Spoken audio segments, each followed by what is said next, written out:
Something about the 90s anime style for me is just Cowboy Bebop was one of my favorite watches. It's also a short one at that, only spanning 26 episodes, but I still loved it that much. The show follows the main character, Spike, in his attempt to get by as a space bounty hunter. He mainly resides on a ship called the Bebop, which is, the title of the show, which is accompanied by his fellow cast members and fellow bounty hunters, Jet and Faye, alongside a dog that they adopt named Ein, and their young hacker named Edward.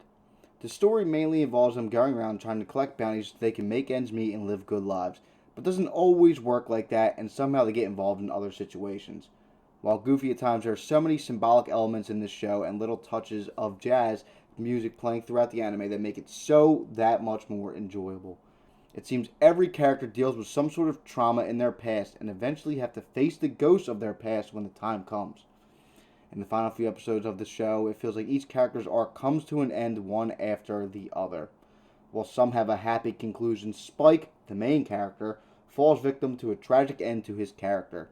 Spike's past involves a woman named Julia who is his former lover, and they reunite and try to pick up where they left off and escape an organization known as the Red Dragon. They've plotted before to leave and run away to get away from the Red Dragon, but Spike wants revenge, and in the end, Julia is killed, and in one final act of heroism, Spike kills his arch nemesis Vicious.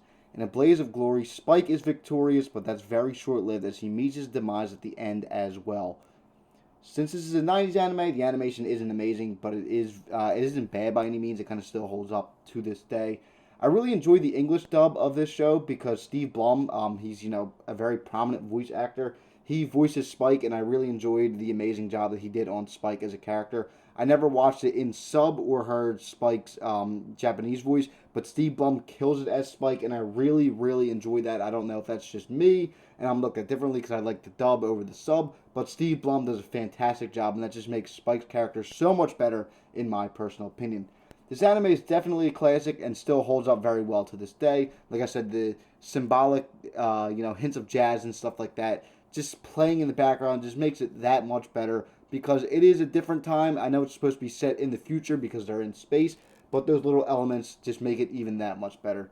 In the end, I wasn't expecting Spike to die, but it also made me love his character even more and appreciate the arc that he went through because the whole show is kind of, him dealing with his traumatic past and trying to get past that, but in the end, he can't really get past that. This anime should 100% be on your watch list if you never saw it before. Like I said, it's a very short watch, and that 90s aesthetic. Me personally, I very much enjoy that 90s aesthetic of the anime, but that could just be me personally. In the end, all I can really say is, see ya, Space Cowboy.